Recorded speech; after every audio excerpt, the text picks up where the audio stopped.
शेरा मेरे प्यारे बहन भाइयों, मैं आ गई आपके सामने सुंदरकांड लेके अर्थ सहित, जिसमें कि एक एक दोहे की चौपाइयाँ आप सबको अर्थ सहित सुना रही हूँ। अर्थ सहित सुनने से हमें पता चलता है कि हाँ, हमारे अंदर क्या कमियां हैं, उन्हें हमें सुधारना है, अच्छाइयाँ को हमें ग्रहण करना है। रामायण सुंदरकांड जीवन सिखाती है कि हमें किस तरीके से जीना चाहिए, और हम तो एकदम ऊट पटांग की तरह जीवन जीते हैं, तभी तो हमें परेशानियां हमारे जीवन में आती हैं।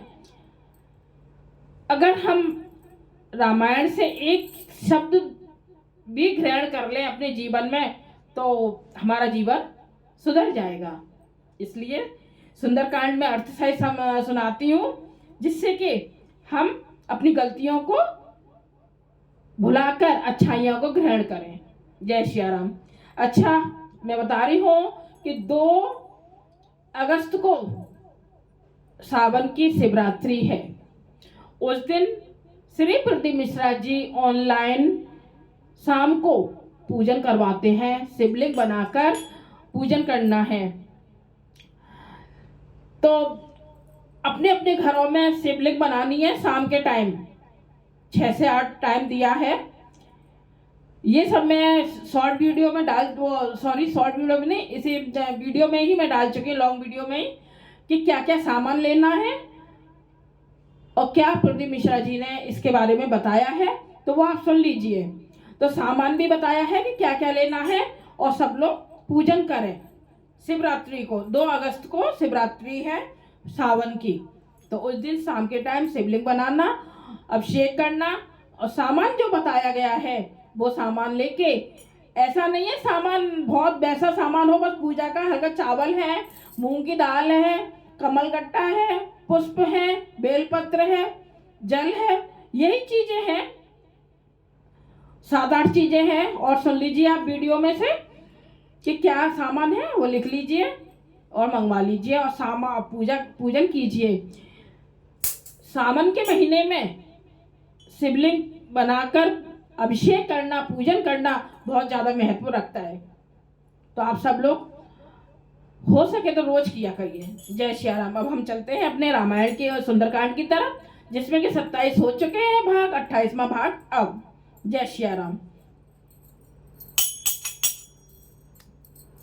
मात मोई दीजे कछु चीना, जैसे रघुनायक मोहि दीना।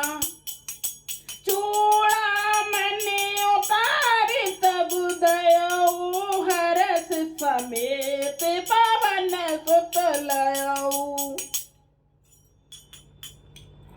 हनुमान जी ने कहा, हे माता, मुझे कोई चिन्ह पहचान तो दीजिए। जब हनुमान जी जाने लगे तो उन्होंने कहा कि मुझे कोई पहचान तो दीजिए, चिन्ह तो दीजिए, जैसे श्री रघुनाथ जी ने मुझे दिया था, अंगूठी दी थी ना।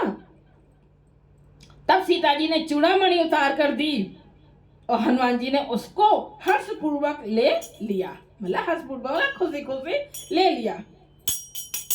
कहो ताती असि मोरे प्रणामा, सब प्रकार प्रभु पूरन कामा।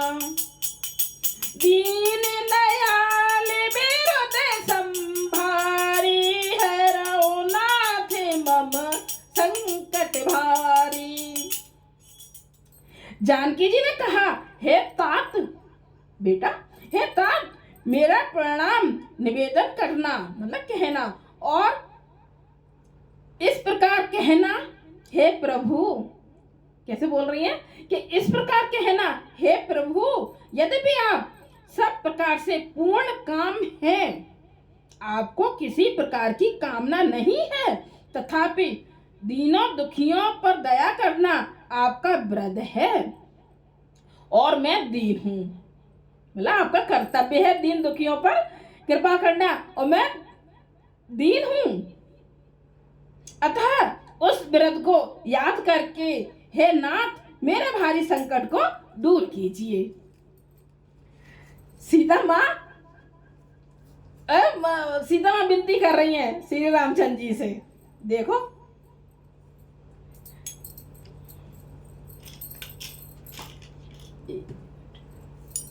तात सैक्टे सोते कथा सुना है उबाने प्रताप फिर वही समझाए।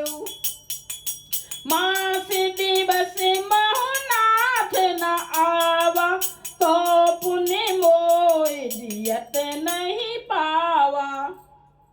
हे तात, इंद्रपुत्र जयंती की कथा, इंद्रपुत्र जयंती की कथा घटना सुनाना और प्रभु को उनके बाण का प्रताप समझाना, स्मरण कराना यानी कि याद कराना। यदि महीने भर में नाथ ना आए तो फिर मुझे जीते ना पाएंगे। सीता जी ने विनती की है कि अगर 1 महीने के अंदर नहीं आए तो मुझे जीवित नहीं पाएंगे।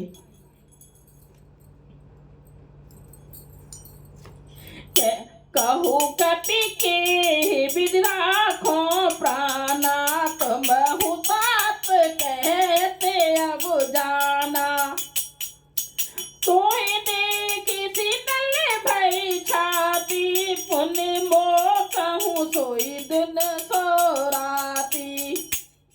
हे हनुमान, कहो मैं किस प्रकार प्राणों को रखूं।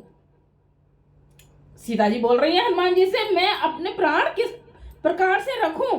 हे तात, तुम भी अब जानकी कह रहे हो, जाने की कह रहे हो। हे बेटा, मतलब तुम भी अभी जाने की कह रहे हो। तुमको देखकर छाती ठंडी हुई थी, मतलब थोड़ी तसल्ली हुई थी, ठंडी हुई थी छाती। फिर मुझे वही दिन और वही रात, मतलब फिर मुझे उसी दिनों में उसी रात में घुटना पड़ेगा, मतलब वही दिन रात मुझे निकालनी पड़ेगी। भाई सोच करना, दिन रात सोचना पड़ेगा मुझे। जनक सोतई समुझाई कहे, बहु विधि धीर जुधीन। चरण कमल सिरो नाई, कपि गवन राम पहिकीन। हनुमान जी ने जानकी जी को समझाकर बहुत प्रकार से धीरज दिया, मतलब तसल्ली दी, बहुत प्रकार से समझाया और उनको तसल्ली दी, धीरज दिया और उनके चरण कमलों में सिर नवाकर श्री राम जी के पास गमन किया, मतलब श्री रामचंद्र जी के पास चले। अब यह हमारा हो गया 28वां भाग। दो भाग ज्यादा चल रहे हैं क्योंकि जहां छंद थे ना, तो वहां मैंने 1 भाग वहां पर कर दिया था, तो इसलिए मेरा भाग चल रहे हैं आगे। तो हमारा 28 भाग हो चुके हैं, 29वां भाग फिर। जय श्री राम। अगर आपको थोड़ा सा भी अच्छा लगे तो लाइक कीजिए, कमेंट्स कीजिए, सब्सक्राइब कीजिए। सावन के महीने में और सुंदरकांड सुनने से भगवान बहुत प्रसन्न होते हैं, बहुत ज्यादा प्रसन्न होते हैं, बहुत कृपा करते हैं। फिर से मैं याद दिला रही हूँ, 2 अगस्त की शिवरात्रि है, सावन के महीने की। उस दिन पूजन करना है शाम के टाइम, तो आप सब भी पूजन कीजिए, शिवलिंग बनाकर उनके अभिषेक कीजिए। मेरी वीडियो में सामान लिखा, जो श्री प्रदीप मिश्रा जी ने सामान बताया है वो है, तो आप सुन लीजिए वीडियो को और सामान लिख लीजिए और पूजन कीजिए। जय श्री राम।